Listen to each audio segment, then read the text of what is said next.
Alvin Faiz dituding penyebab Yayasan Az-Zikrah bangkrut. Paman tiri ungkap fakta. Kisruh kepengurusan Yayasan Az-Zikrah sudah lama terdengar. Alvin Faizlah yang dituding sebagai penyebab bangkrutnya Yayasan Az-Zikrah. Paman tiri pun beber fakta dan buka suara terkait tudingan yang menghampiri Alvin Faiz. Diketahui sebelumnya pemilik nama lengkap Muhammad Alvin Faiz atau dikenal sebagai Alvin Faiz dituduh menggelapkan dana yayasan. Hal itu bermula saat Alvin Faiz menggantikan mendiang ayahnya Ustadz Arifin Ilham menjabat sebagai ketua pembina Yayasan Az-Zikrah. Alvin diduga tidak pernah memberikan laporan audit. Tak hanya itu, mantan suami Larissa Chow itu dinilai kerap memperlihatkan gaya hidup mewah.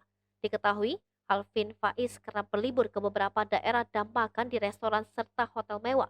Dalam kesempatan itu, Nasbi Bawazir, paman tiri Alvin, menegaskan bahwa Yayasan Az-Zikrah bukan milik keluarga.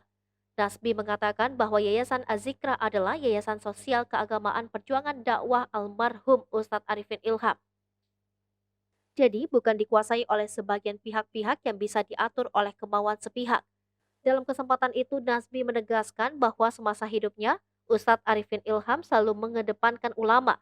Lebih dari 20 ulama pernah diangkatnya sebagai Dewan Syariah untuk mengarahkan yayasan. Sempat ada gonjang-ganjing dalam Yayasan Az-Zikrah pada akhir tahun 2021 yang membuat kepemimpinan yayasan kembali diserahkan pada Ustadz Muhammad Abdul Syukur. Keputusan itu atas kesepakatan ulama, keluarga, dan semua pihak terkait. Alvin Faiz yang dinilai masih muda dan belum berpengalaman dinilai belum layak untuk menggantikan sang ayah memimpin yayasan. Sejak Ustadz Arifin Ilham wafat, tampak banyak perubahan yang terjadi pada Yayasan Az-Zikrah.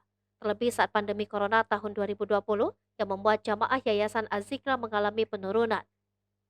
Kiai Haji Mamar Rauf Bahar, anggota Dewan Syariah Az-Zikrah mengatakan terjadinya sedikit persoalan dalam regenerasi kepengurusan adalah hal yang wajar.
Hai pemirsa Sri Popo TV, jangan lupa komen, like, dan subscribe, serta tonton terus berita-berita terupdate lainnya ya.